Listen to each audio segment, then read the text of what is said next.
ఎవరో ఈ తాత రోడ్డు పైన నడుచుకుంటూ వెళ్తూ కనిపించాడు. పాపం ఎంత దూరం వెళ్తాడో చూసి డ్రాప్ చేసి చూస్తాం. ఎట్లా కావాలి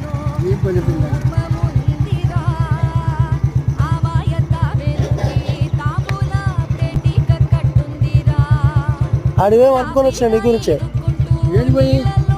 ఆడదాకా పోయి మలుపుకొని వచ్చినావు. రోడ్డు పైన ఎవరైనా వృద్ధులు కానీ ఎవరైనా నడుచుకుంటూ వస్తే ఇలాంటి సాయం చేయండి. ఏనేనా దిగేది మొత్తానికైతే వాళ్ళ ఏరియాకి వచ్చినాక దించేసాను. వెళ్ళేటప్పుడు సరే ఆ తాత అయితే ఫుల్ సంతోషంగా ఉన్నాడు. ఇన్ని సేఫ్ వెళ్ళమని చెప్పేసి వెళ్ళాను.